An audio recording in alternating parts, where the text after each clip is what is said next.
Bonjour les amis, bonjour.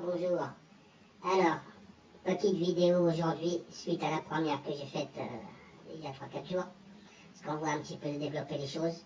Donc, la question qui se pose c'est qu'est-ce qu'on peut faire contre cette réforme des retraites? Bien sûr, hormis les choses très évidentes en fait que tout le monde connaît, je vais essayer de vous donner deux, trois points de vue et de développer un petit peu tout ça, ce qu'on peut faire contre cette retraite. À bientôt les amis.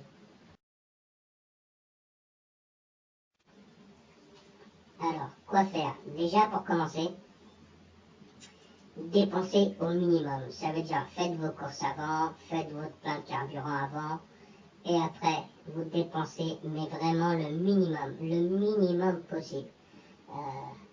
Pour certains, je sais que c'est difficile, mais c'est très important. Et il faut vraiment faire comprendre à l'État qu'on n'est pas d'accord en laissant rentrer le minimum d'argent dans les caisses de l'État. Donc, dépenser au minimum, au minimum. Et, chose très importante aussi,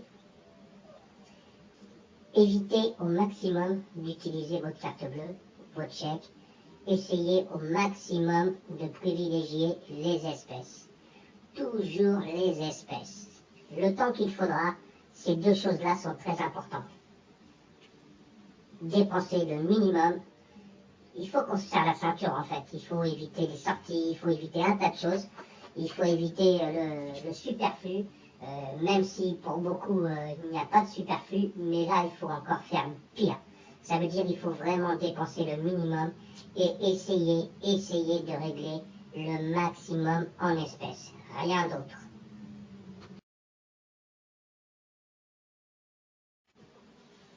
Éviter les déplacements. Ça veut dire au maximum bouger le moins possible. On parle même pas de vacances, mais bouger le moins possible. Et surtout, éviter les péages d'autoroute, partout où vous êtes traçable en fait. Évitez de bouger. Bougez le moins possible. Bougez vraiment uniquement quand c'est nécessaire. Sinon, ne bougez pas. Ne bougez pas. Et le moins de signes de vie possible, hein, sauf évidemment pour aller aux manifestations. On y reviendra un peu plus tard.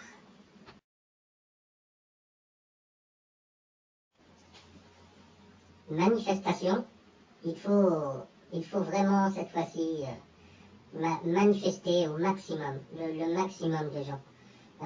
Toujours pareil hein, dans vos possibilités, mais même si c'est que pour une heure, il faut aller manifester. J'ai pas dit d'aller casser ou saccager, j'ai dit d'aller manifester. Même si c'est quelque part où vous avez peur, où il faut être, vous préférez être tranquille, ça veut dire où il y a moins de monde, où c'est pas une grande ville, il faut manifester absolument, absolument. Il faut que le gouvernement voit que vraiment on n'en veut pas de cette réforme. Et pour tous ceux pour qui c'est possible, mettez-vous en grève, mettez-vous en grève. Là, apparemment ça va être très suivi, mais franchement j'insiste là-dessus, pour tous ceux qui peuvent pas, bien sûr, je comprends, mais pour tous ceux qui peuvent, mettez-vous en grève. Je voudrais surtout appuyer sur une chose, c'est que il y a eu des grèves fin d'année dernière pour des catégories spécifiques et ils ont obtenu gain de cause. N'oubliez pas ça. Et je voudrais m'adresser à ceux-là justement qui ont eu gain de cause. Ne nous oubliez pas. Ne nous oubliez pas. Il faut recommencer la même chose que vous avez fait, mais là pour tout le monde. Ça veut dire qu'il faut penser à nous aussi. Il faut penser à tout le monde, à tout le monde. Donc il faut recommencer ce que vous avez fait, mais pas pour vous, pour tout le monde. J'espère sincèrement que vous allez être de notre côté, du côté juste en fait, et que vous allez tous manifester et tous vous mettre en grève pour tous les Français en fait.